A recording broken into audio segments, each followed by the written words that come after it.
here we go. So first is Miss Summer Day, representing our neighbors to the north in Montgomery County.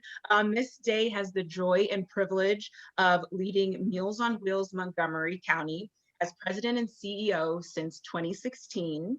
Her passion is focused on the most vulnerable in the community and bringing awareness to those that are socially isolated and food fragile. Since cooking is one of her hobbies, mine too, you will often find her helping in the commercial kitchen when she is not in her office or attending meetings. In addition to all things food related, she enjoys spending time with her husband, Kelly, her 2 adult children, Paris and Ellie, and her 2 fur babies, Teddy and Bear. And true to her name, her favorite season is summer, yes, even in Texas. So thanks, Miss Day, for being here. And then next we have Miss Beth Braniff Harp as the Executive Director of Kids Meals, Inc., the nation's only home meal delivery program for preschool age children. Ms. Harp has proven to be a stronghold in combating childhood hunger in the Houston community.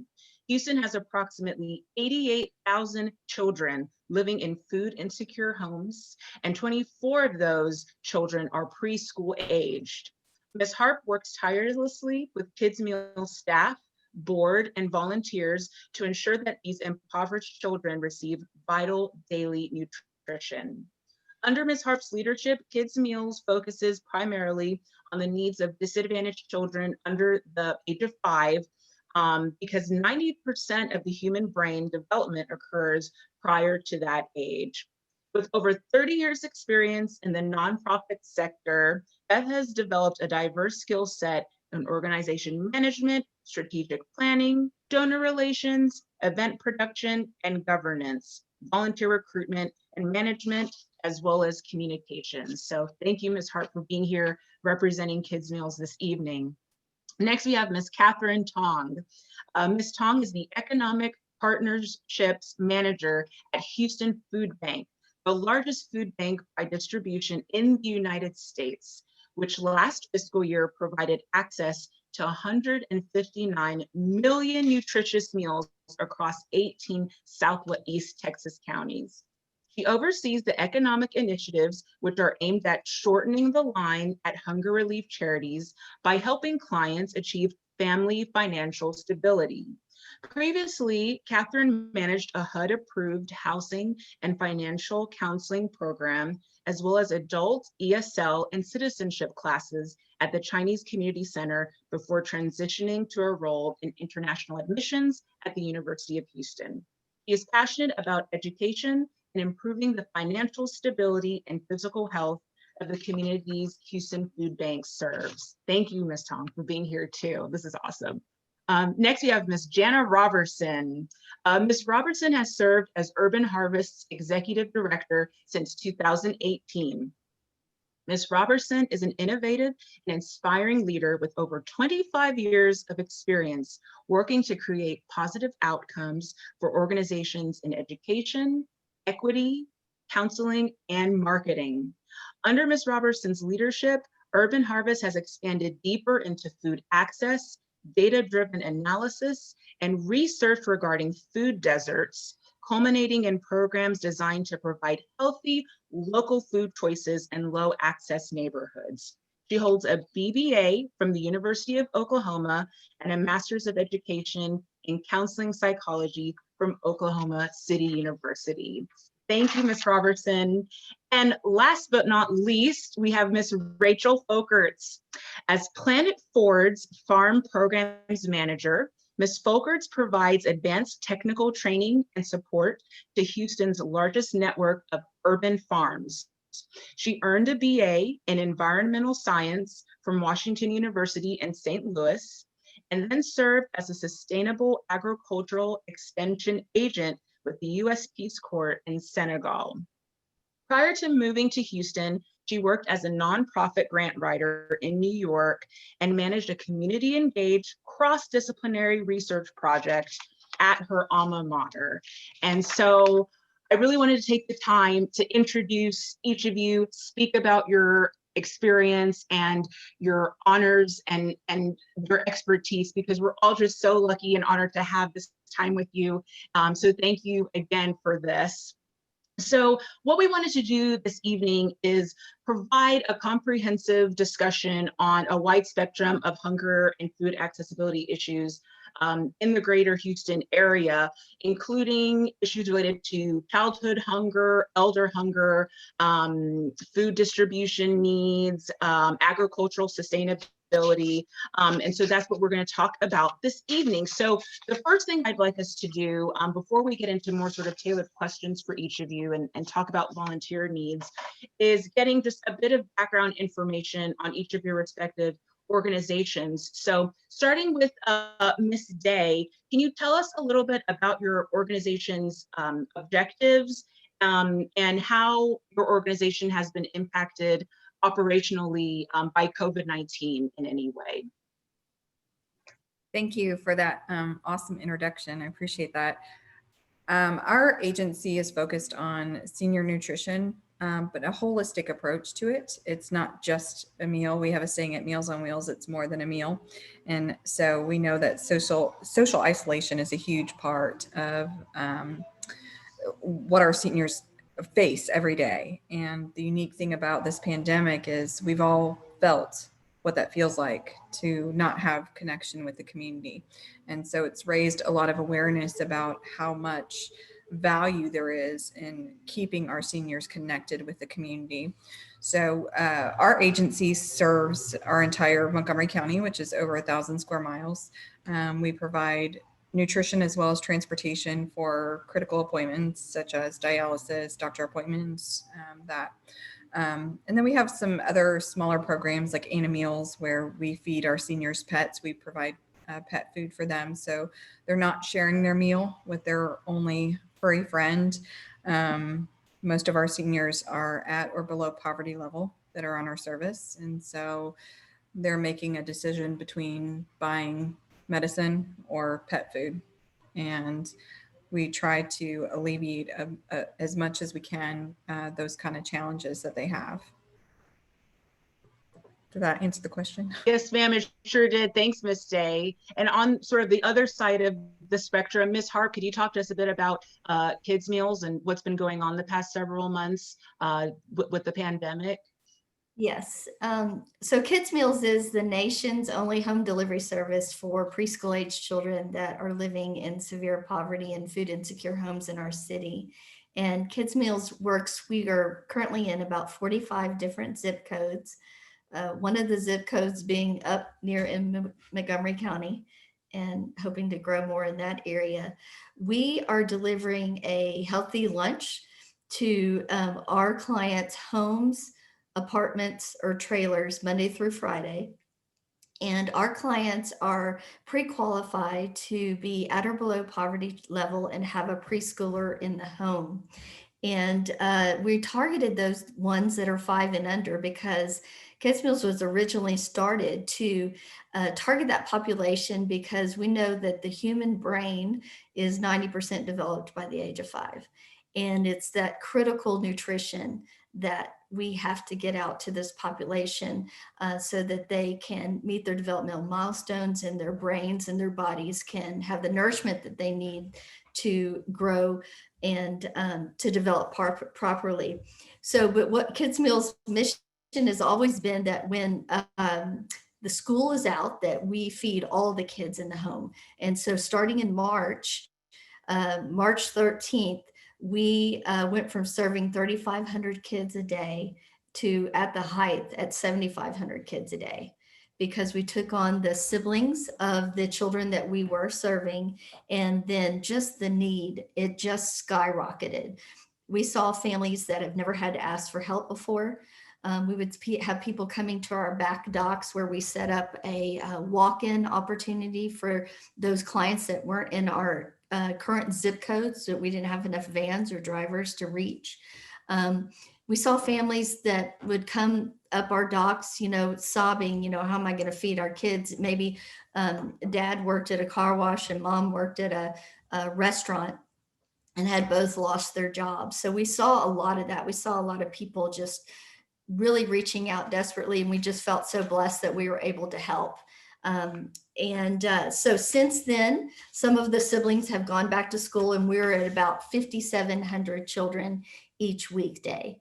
And we don't exist without volunteers.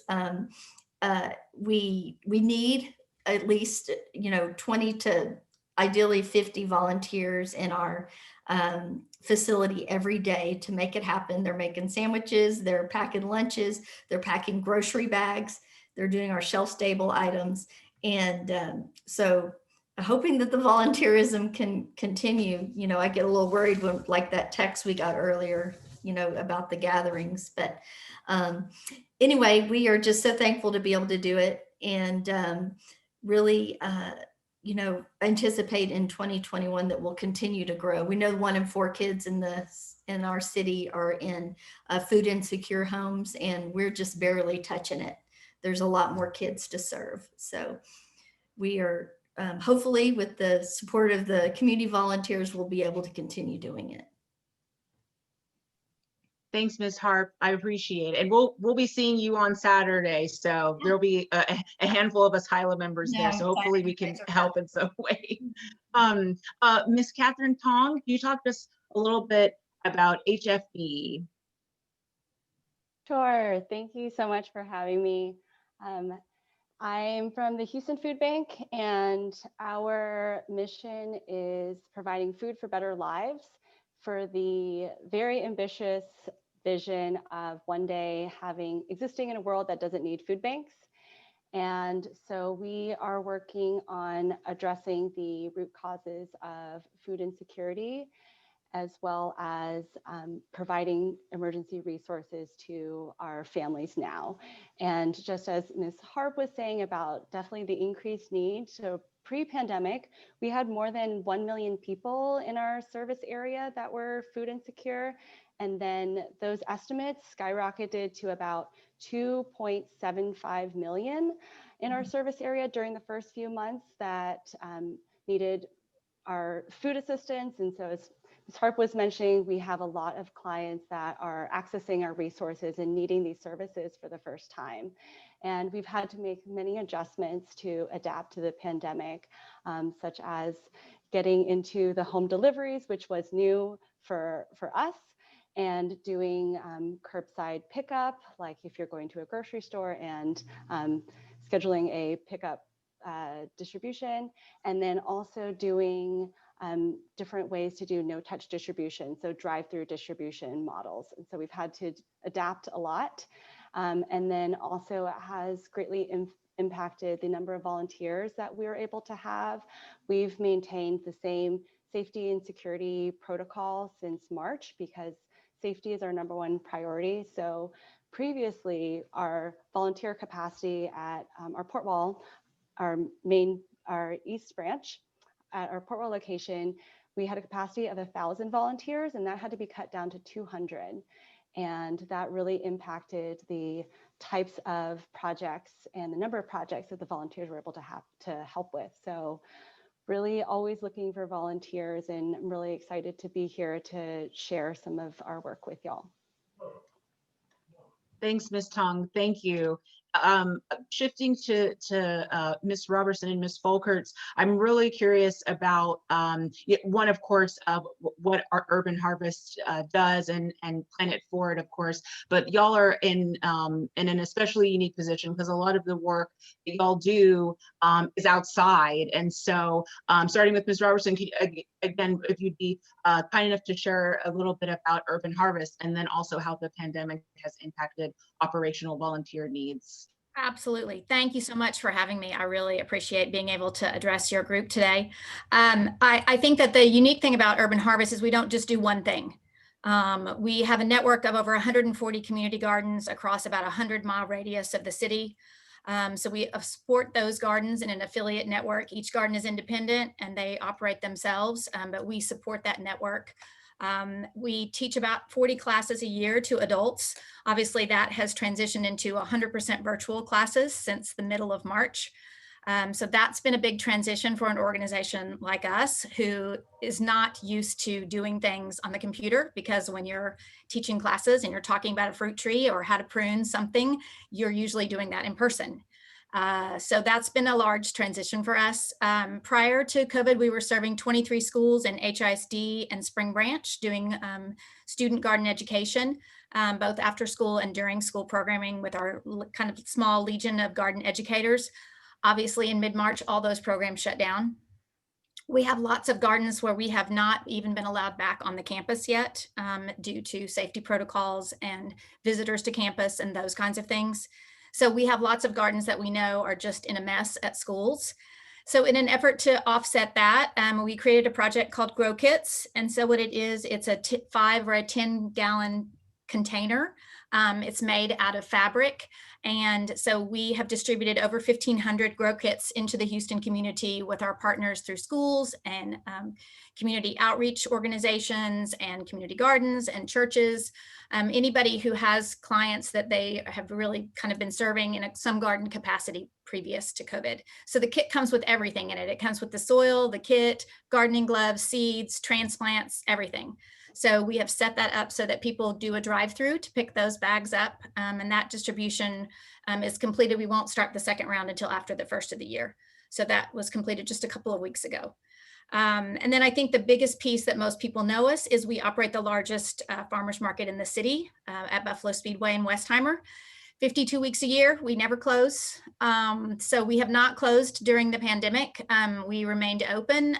The city of Houston and the health department has really been very supportive and helpful to us. We have put in significant COVID regulations and safety protocols at the market, installed hand washing stations, and there's a mask requirement for everybody that comes. There is no touching of the food. We have no demonstrations anymore. We're not doing music. Nobody can eat in the market. So that's changed the feel, the community feel of the market. But honestly, it has been a lifesaver for our over 90 vendors because the majority of them do sell to restaurants and chefs locally. Everything at the market comes within a 180-mile radius of Houston. And if you're preparing food, 51% of that product has to be purchased locally. So it is a very local food-oriented market. We don't sell textiles or jewelry or crafts or anything like that. We just do food. So people have started using it as an outdoor grocery store. Basically, that's kind of how it's transitioned because that community and that event piece has gone away.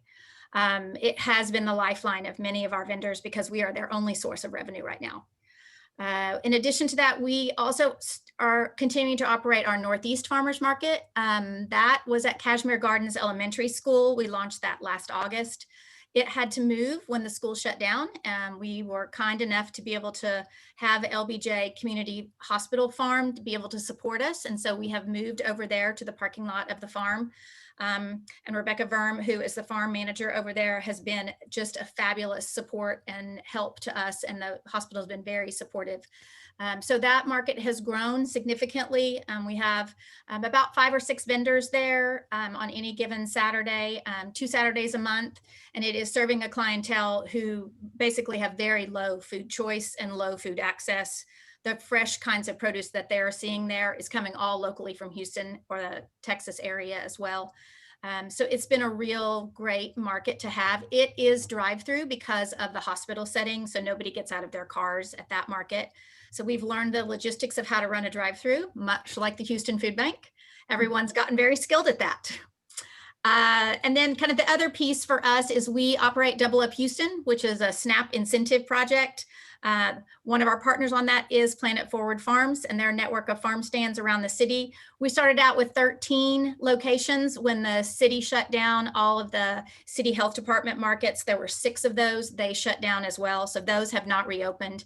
But we have a network of 7 farm stands and farmers markets around the city where people can take their SNAP card, they can swipe their card, and they can get double the amount from their SNAP benefit in fresh fruits and vegetables, up to $30 per day. No limit across the month. So we have seen significant increases due to the amount of people who are receiving SNAP now. It is something that you have to be thoughtful about because the markets are open on certain days at certain times. So during COVID, we have seen people struggle with transportation and with access and having children at home or having to care for grandparents or having to care for a sibling or something like that. So people have struggled with the transportation issue. So in early August, we launched a mobile farmers market. And so that farmers market actually is now setting up at 5 different clinics and sites around the city, so that we actually are bringing the produce to people where they already are instead of asking them to come to us. It has been an interesting model in the time of COVID. We do allow people to come to the market. They can get out of their car there and they can point to the things they're interested in. We take cash and credit card, as well as the SNAP incentive project applies at all of those mobile market sites as well. Thanks so much, Ms. Robertson. You stole my thunder because I was going to ask you about the Double Up program, and you delved right into it, which is great. I had read about that and thought that was so incredible. And one of the things that HYLA wants to emphasize this week with this week-long program is that in a lot of ways, these sort of different paths and different umbrellas of food advocacy intersect. And so the fact that we have nonprofit and a public benefits, world sort of colliding, being able to provide food access for many communities, that's a really cool thing. So thank you for the preview. I'm talking about Double Up. And Ms. Folkerts, Ms. Robertson had brought up some of the work that your respective organizations have sort of collabed about in the past. But could you talk to us a bit about Planet Forward, the unique community that y'all work with, and what adjustments y'all have had to make as well operationally due to COVID-19? Yeah, Planet Forward, the nonprofit that empowers refugees to develop sustainable farm businesses. We work with a network of 13 farmers who operate 8 independent farm businesses throughout Houston. And we have 4 sites where our farmers are farming on 6 acres. And we grow organic, diversified vegetables for direct-to-consumer markets. So our farmers are primarily selling at farmers markets and through our Farm Share, which is a vegetable subscription program. So at Planet Forward, we are farmer focused. Our work is entirely focused on providing farmers with what they need to grow food for our community. We have 3 main program areas. So we provide training and technical assistance to farmers, including training for beginning farmers. Our farmers come with agricultural experience, but we help them understand how to grow in Houston and how to grow for Houston's markets. We also provide access to land with long-term tenure and capital for the farm startup. And finally, through our food hub, we provide access to fair markets, which, as I was saying, that's primarily farmers markets and our weekly vegetable subscription. And I mentioned that all of our farmers arrived to the US as refugees. Our farmers are almost all from Congo, both from the DRC and the Republic of Congo, and one farming family is from Liberia. And I guess the good news for us with COVID is that demand for local produce has increased. We are selling out everything that we have. Our sales have about doubled since the beginning of the pandemic. So that's the good news. And then kind of like everyone else, we're seeing this increased need in the community and are struggling to meet that need. Our farmers and staff have been working flat out the whole time. It has, like everyone else is saying, it's been hard to get volunteers. While the farms are outside, people don't necessarily, still don't want to go to these events. And our produce packing and distribution happens in a pretty open area, but again, it's just hard to get people participating right now. And we've also adapted by, doing the home delivery. So we've been learning how to do that. Thanks so much, Ms. Folkerts. Yeah, it seems, I know for many of us, but particularly for the work that the 5 of you do, that there's had to be huge logistical adjustments made, because whether this pandemic is happening or not, people need to eat. And so it's trying to figure out the ways to, adjust to operate safely, while making sure we're taking care of these folks in our neighborhood. So thank you all for providing that general background info. I did have a couple of questions for each of you regarding sort of the specific demographics that you serve, your respective organizations serve. And I wanted to jump back to Ms. Day with Meals on Wheels MoCo. When preparing for this panel, I was looking up some statistics on senior and elder health. And one stat I came across from the State of Senior Hunger in America in a 2020 report, it stated that 5.3 seniors were food insecure in 2018. And though the rate of food insecurity among seniors is lower in recent years, it remains significantly higher than pre-recession levels in 2007. So, I know that certainly socioeconomic status, poverty, those sorts of metrics contribute to food access, but what other factors have led to, a substantial group of a particular generation to be food insecure in the first place?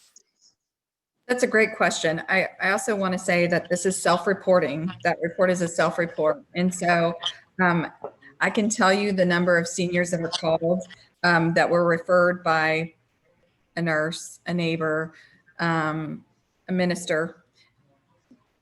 Typically, the first answer is give it to somebody else who needs help. And so most do not see themselves as being vulnerable. And so when you have statistics like that, it's very often skewed on how many really are truly food insecure. We know that from physicians' reports, medical reports, insurance, 1/4 of the population of seniors that enter the emergency room are malnourished. So 25%. That's a huge difference than what is self-reported. So I think that that's something to consider. The other thing that a lot of people don't realize about our agency is the average age. The average age of a senior on service in our organization is 82. So these are people that we have World War II veterans on our service. How amazing is that to be able to serve the greatest generation? We have Korean War vets. These are people that have outlived their retirement plans. They didn't, they joke about it, but they're like, I never thought I'd get this old. I mean, they're in their 90s. And so now they're living on $600 a month. So $600. Yes, they live in a house that's paid for. It's a comfortable house for them, the house they've lived in with their spouse for 50 years. People ask, why don't they just sell it and then go into a nursing home where they can be taken care of? Well, how long is that going to last? Not that long. So we need to keep them in their home as long as possible. And when they're deciding between food, pet food, and prescription medicine, which is what a lot of them are at, that's where we come in. And so I think that speaks to why there is such a demand in increase of services for Meals on Wheels programs. I think it's, the pandemic definitely highlighted it because they are so vulnerable that they're scared. They don't want to get out of their home, understandably. And so those that were even more social than most are going, I can't risk it because my wife has COPD or whatnot, and I don't want to expose her to that. And so, understanding the dynamics behind how our clients come to us is really key in communication with the community. It's not that somebody didn't prepare. They didn't save enough for retirement. They didn't put enough in their 401k. Like I said, we're talking about 90-year-olds. I mean, this isn't, this is a completely different generation. And so for us, it's a privilege to be able to take care of them at this point and provide the most basic need, food, but also the connection that our organization has with them, you know, just that daily check-in. A lot of our seniors, our volunteers are the only people that they see in a week. And so imagine living inside 4 walls and the only person that you look forward to is once a day who brings you a meal. It's pretty powerful, especially given, you know, I talk to my kids, of course, you know, I have a daughter that's a senior in high school and she was going stir crazy and like, this is crazy, I can't get out. And I'm like, can you imagine this is your life for the rest of your life? Because that's what our clients live. And so in a way, it's kind of been a teaching moment as a whole with our community, that these are the ones you don't see. These are the clients, the folks that are socially isolated, and they still matter. They still have a voice. They're important and they have stories. And so for us, it's been a teaching moment. And how do we use this to share with the community? And so we've done a lot of different things, like developing a pen pal program. You know, so kids aren't in school, our seniors are home. So, you know, would you be interested in having a pen pal? Yeah, I would. Okay, what do you like? I love sports. Okay, you love sports. Let's connect you guys. You know, we have a library where we exchange books between seniors that love to read, you know, that don't get out anymore. So we're forming our own library. So we can give books out and understand that they might not come back to us because a lot of our clients have memory loss and that type of thing. But it can give them just something else to stimulate. So thinking of those creative ideas. And I think the pandemic has been an inspiration to us as we've watched what other people have done, maybe for their kids, you know, the painting the rocks. So we started that. We sent home little rock kits for those that wanted to paint rocks. And then they knew that those were being placed in a garden and people were seeing them. And so again, that connection, the community connection. And I think that's what the pandemic has taught us the most, is how much human interaction means. Not to take away from the nutrition part, because of course that we're in the business of feeding people, but we're also in the business of nourishing their soul as well. Thanks, Miss Day. That's what I was about to say. I mean, food it's food for nutrition, but for the soul as well. And one thing you said that really stayed with me is teaching moments, teachable moments. I feel like 2020 has been a teachable moment for all of us and a big gratitude exercise as well. So I am with you on that, especially seeing, you know, the experiences of this particular generation who has lived through so much. So I'm excited to, you know, learn more about ways that we can help with these particular programs that you had brought up, the pen pal writing and so forth. So from sort of senior hunger to childhood hunger, Ms. Harp, you had mentioned, you know, about the stats of 1 in 4 children and food insecurity issues with 1 in 4 kids. And with the pandemic and a lot of school districts in Harris County and contiguous counties being closed or at least partially closed because of COVID-19, I am curious as to your thoughts about how kids meals and other sort of organizations can respond to the need of these children who, for a lot of them, use that school system infrastructure as a means to eat. And so now we're about to go into the holidays where a lot of school districts are sort of having longer sessions of school being closed. So I was curious about your thoughts on sort of the school system as a vehicle for food, but now what do we do since we're about to go into several weeks of school being closed?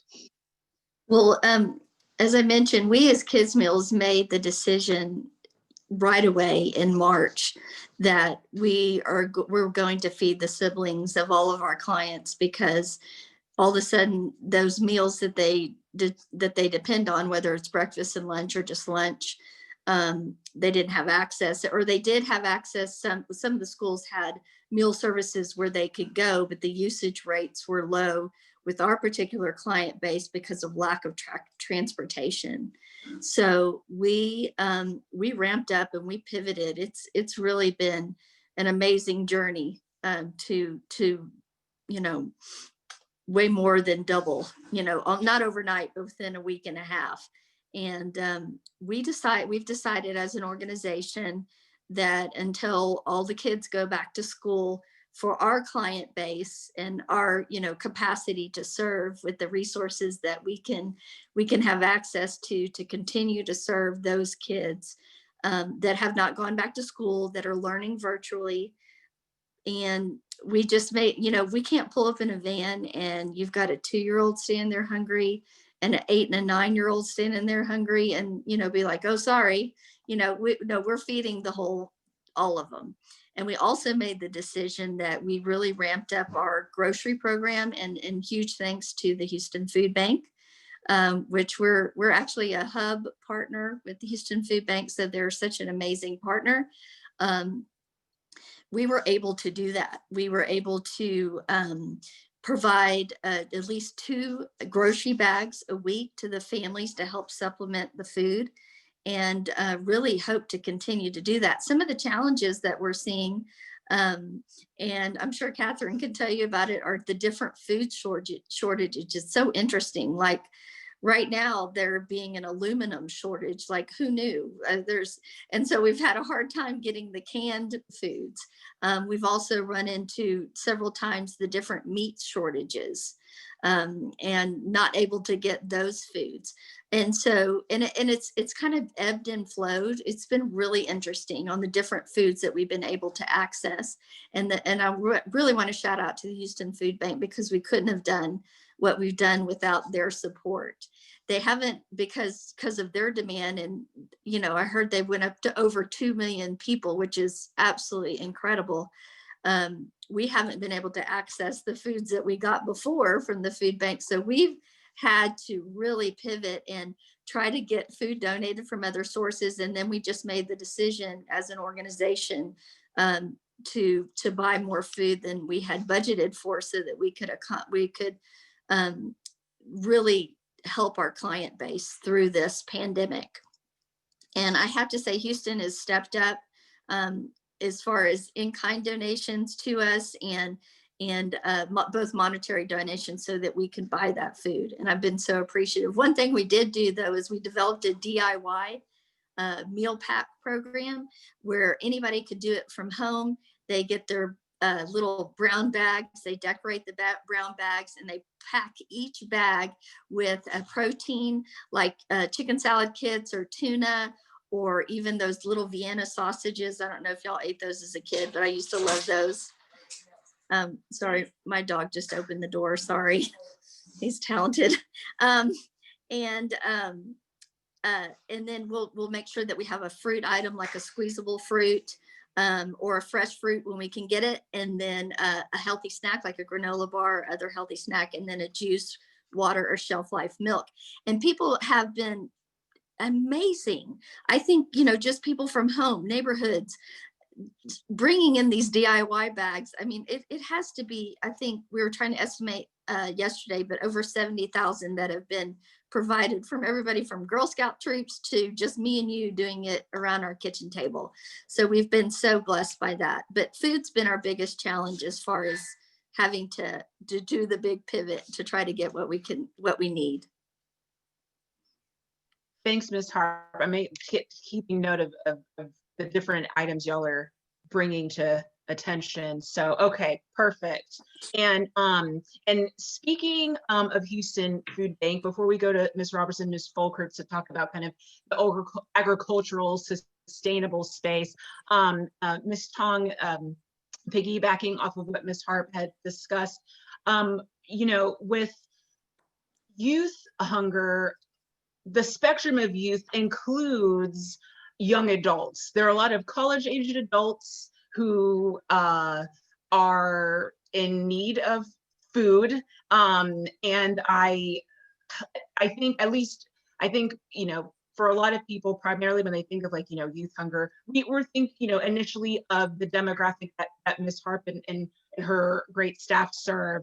But there are students on campuses who next week won't have anywhere to go, and won't have anything to eat. And I was wondering if you could speak a bit to any initiatives or programs that Houston Food Bank has established that speak to the food insecurity needs of young adults and even young teens in middle school and high school that may overlap with Ms. Harp's work.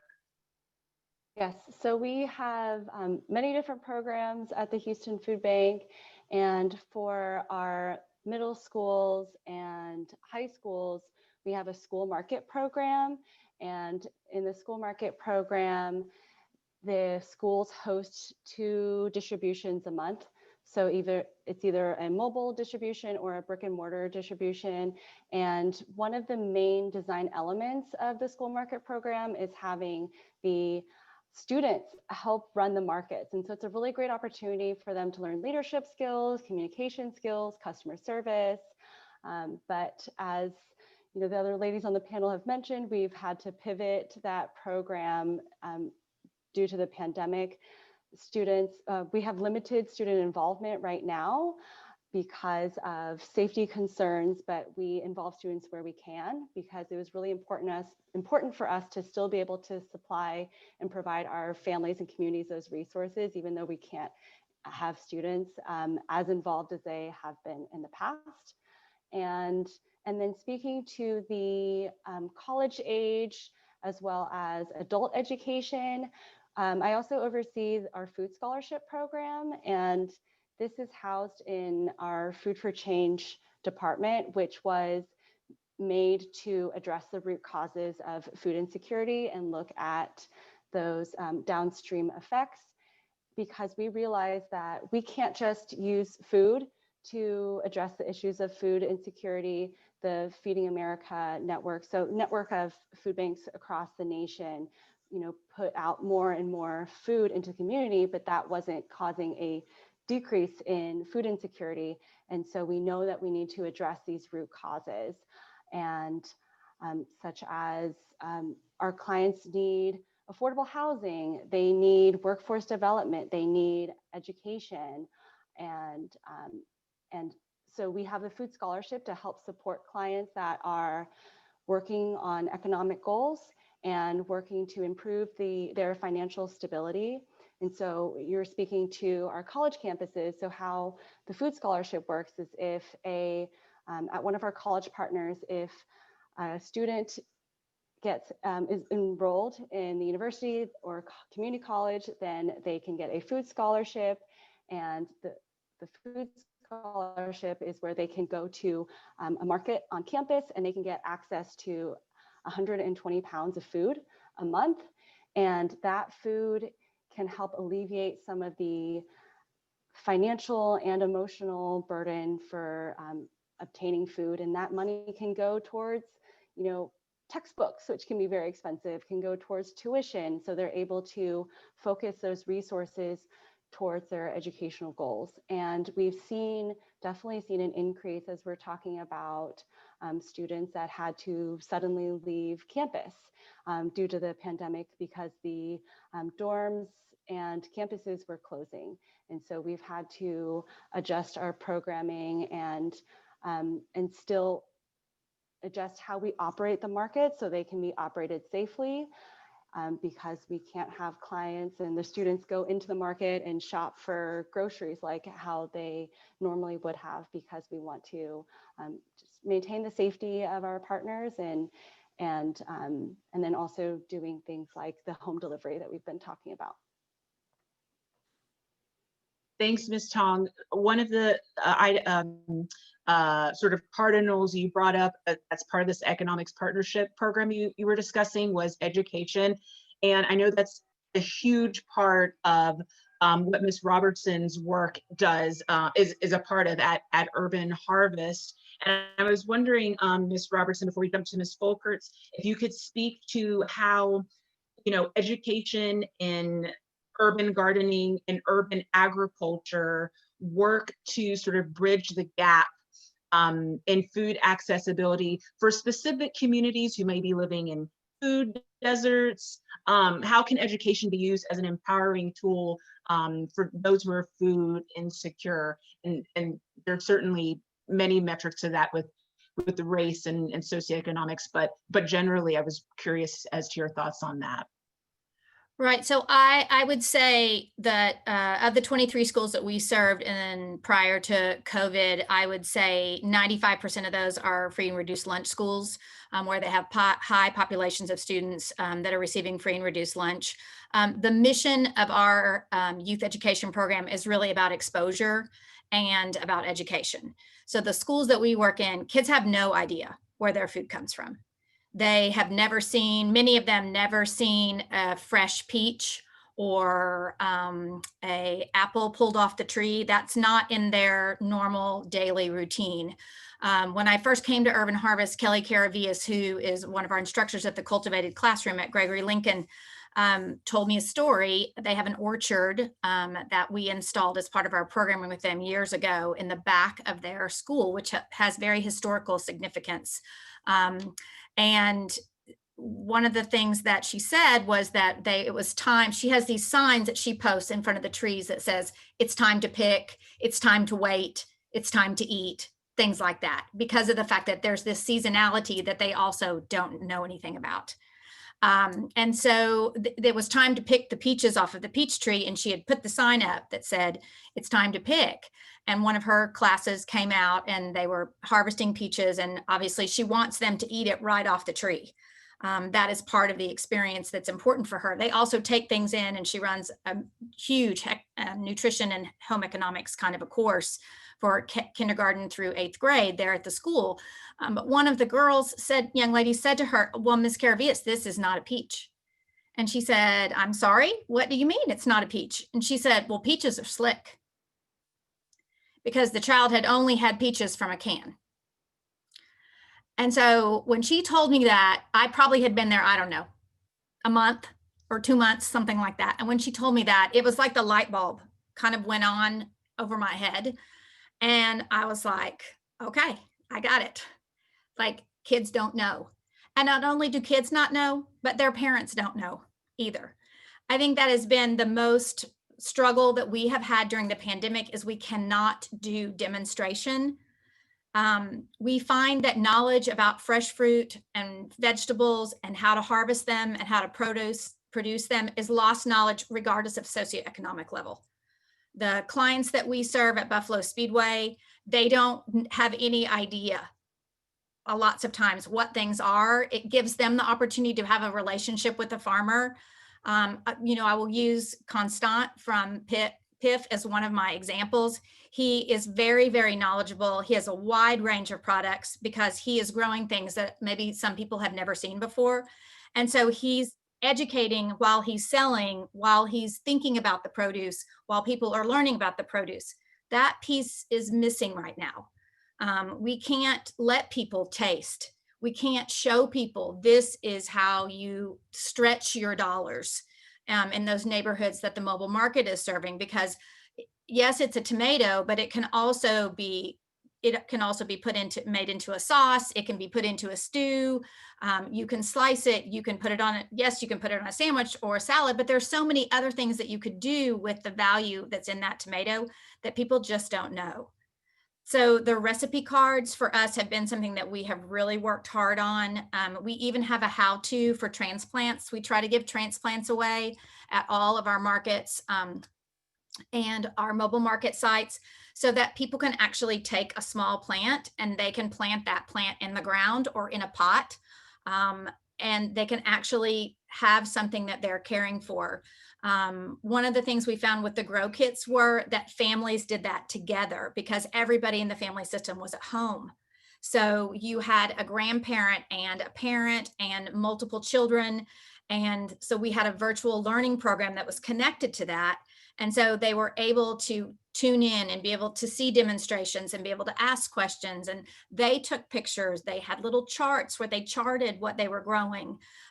So those kinds of pieces for us, are the pieces that really make what we do important, because we have a society who has become very accustomed to things being prepackaged, pre-sorted, pre-ready to go, that you just open it and you eat it.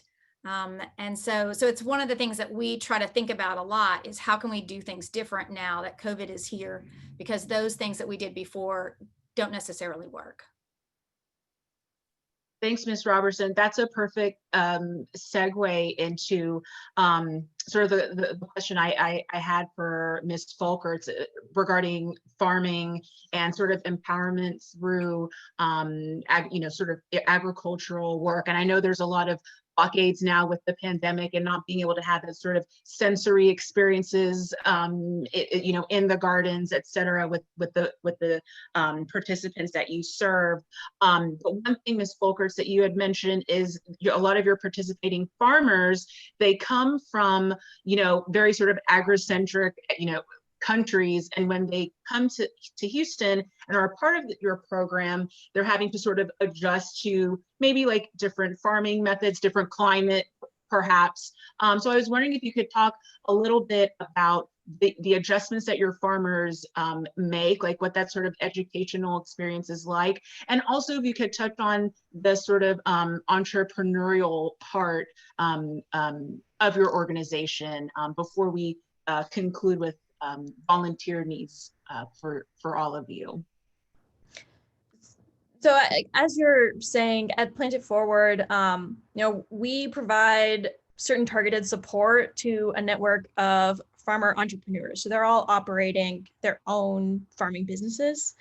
And, to your question about how the farmers adjust when they come here, a lot of the things that are new in U.S. agriculture, for us, small scale diversified farms are new. And in the rest of the world, these are traditional ways of growing and of eating and of being in community with food.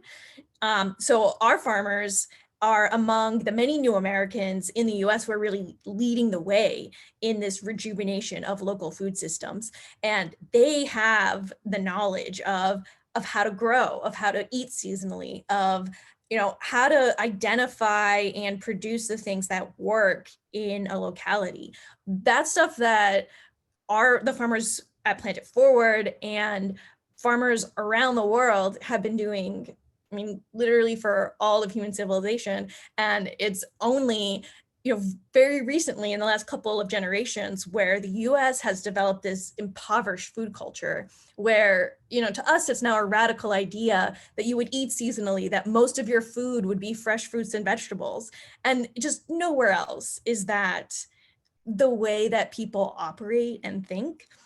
And so it's been really exciting for us at Plant It Forward to be able to empower our farmers and give them this leadership position in creating a food system in Houston that is as rich and healthy as food systems in the rest of the world. So our farmers are introducing new crops to Houston that maybe they grew in their home countries that are actually really well suited to Houston's hot, deep summers. So things like roselle, which is a type of hibiscus, things like cassava, Nigerian bitter leaf, jute leaves, which is also called bush okra. A lot of these greens that do really well in Houston's deep summer are new to people who are US born, but we have other customers who come from other places because Houston is a big, diverse metropolitan area who are thrilled to see some of their favorites sold by Plant It Forward's farmers. So that, in some ways our farmers are making adjustments and learning how to grow in the Gulf Coast. And in a lot of other ways, they are showing us how to eat seasonally. Ms. Folkerts, that you talked about a number of crops that I grew up eating, and I actually have a bitter, I have a bitter leaf plant in my yard that's doing very well, that I put in soups, and that's what I grew up eating. love it here. So yeah, to your point about the parallel climates, I'm like, stuff that my family eats, it grows very well here. So I'm really excited to hear that the farmers from back home for me are thriving here. So I'm really happy to hear that. So we had so many more questions, and I wish we I wish we had more time with y'all, but I need to let y'all go so you can get to your evening. But before everyone goes, I really just wanted to just get sort of final thoughts about like your most urgent needs while we have this platform of law students and attorneys and judges and teachers. We have quite a diverse group of people watching, what we can do to support y'all as we head into the holidays and beyond. And starting with Ms. Folkerts, what can we do to support you? What volunteer needs can we provide? The best way to stay in touch with our volunteer needs would be to sign up for our newsletter. We're transitioning to a new website, so unfortunately our current website isn't being kept super up to date. So follow us on our volunteer newsletter, and we can use people on Tuesdays and Thursdays in particular to help us pack and distribute farm shares. And we aren't hosting open work days on the farms right now, but if a group wants to schedule a work day, we could work with you to do that.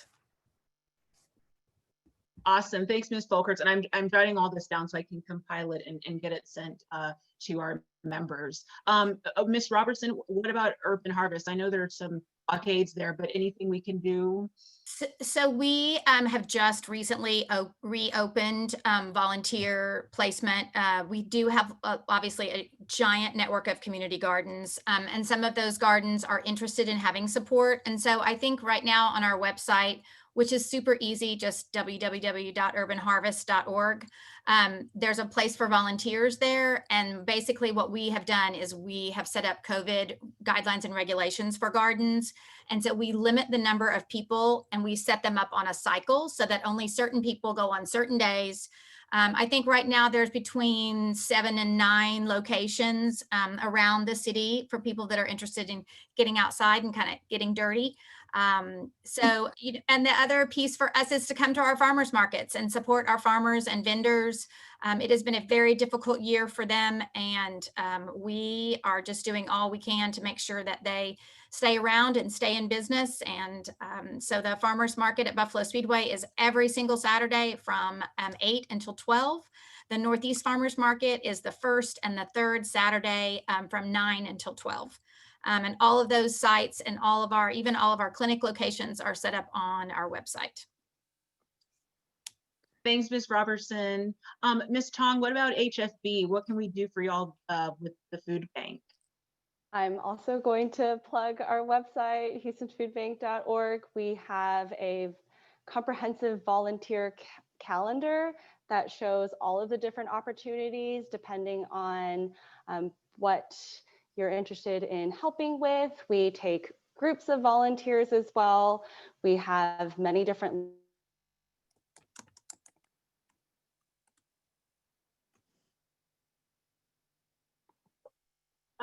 Ms.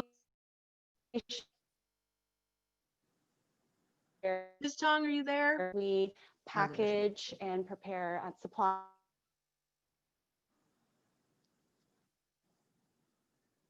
Ms. Tong, if you can hear me, we can connect after this broadcast, this live stream, and I can compile the list of volunteer needs because we lost you a little bit. Okay. Okay, I was like, oh no. So internet, it almost made it. Okay. It almost made it to the end of this. No problem. No problem. And so, and last but not least, Ms. Harp, I know we've talked a lot about this upcoming week and what we'll be doing with y'all on Saturday, but please, any sort of other opportunities or urgent needs we can provide support to, please let us know. Yes, so everybody can go to our website at kidsmealsinc.org in the Take Action tab. And we have volunteer opportunities in person and then lots that you can do from home. Try to make it convenient for everybody. But anybody coming in the office, we're following CDC guidelines and would love to have you. Thank you so much. Thank you all so much for your time. Ms. Tong, while you're back, did you want to try one more time before everyone goes? I wanted to be fair. Oh, I'm not sure where I got cut off, but I'll make sure that I send you the link because we have a diverse type of opportunities. So That works. I'll send you the link. Thanks. Yes, no worries. Thank you all so much for your time.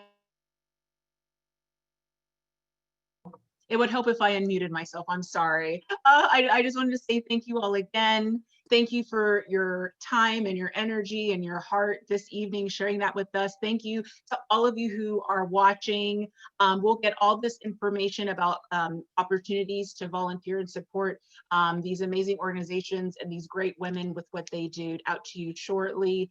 And maybe it's a little premature, but I do want to say happy Thanksgiving to our panel and to all of you watching. And we hope our members, y'all join us tomorrow when we do our brown bag decorating party. I have my pile of Hobby Lobby crafts ready to go. So hope to see y'all tomorrow.